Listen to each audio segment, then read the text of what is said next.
কেউ একজন বলেছিল, মানুষ দুটি সময় চুপ করে থাকে, যখন তার কাছে কথা বলার কিছু থাকে না, আর যখন মানুষের অনেক কিছু বলার থাকে কিন্তু কথা বলার জন্য কোনো সুযোগ পায় না। সৌন্দর্য মানুষের চেহারায় থাকে না, সৌন্দর্য মানুষের হৃদয়ে লুকিয়ে থাকে।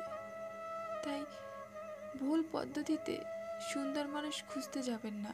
ভুল পদ্ধতিতে সুন্দর মানুষ খুঁজতে গেলে সারা জীবন পস্তাবেন।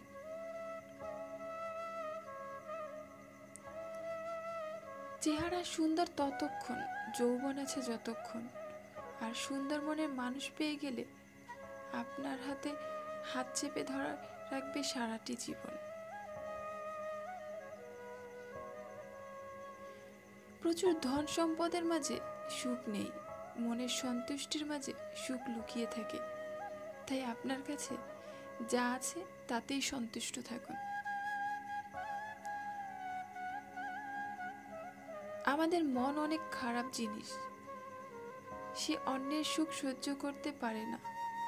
আর তাই আপনার থেকে যে কে কতটা বেশি সুখে আছে কখনো সেটার হিসেব করতে যাবেন না।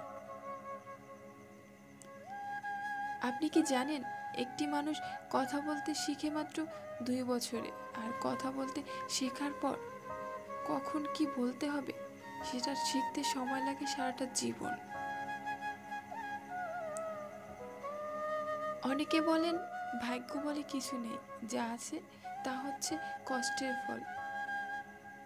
মানুষ চেষ্টা করে, কঠোর পরিশ্রম করে বলেই পায়। কিন্তু আমি তো অনেক মানুষকে কষ্ট করতে দেখেছি, কঠোর পরিশ্রম করতে দেখেছি, কিন্তু তাদের সাফল্যতা দেখিনি। কারণ বনের রাজা সিংহ যেমন আকাশে উঠতে পারে না, আকাশের রাজা ঈগল তেমনিভাবে পানিতে সাঁতার কাটতে পারে না। মাছ যেমন আকাশে উঠতে পারে না, তেমনিভাবে গাছের বানর সাগর পাড়ে গেলে পানিতে লাফাতে পারে না। তাই যে মানুষ যে কাজটা ভালোভাবে করতে পারে সেই মানুষ সেই কাজটা না করে অন্য কোনো কাজে নিজের সারা জীবন লাগিয়ে দিয়ে চেষ্টা করে যে সৃষ্টিকর্তা না চাইলে সফলতা তাদের কাছে ধরা দেবে না। হ্যাঁ, সৃষ্টিকর্তা না চাইলে তার কাছে সফলতা ধরা দেবে না।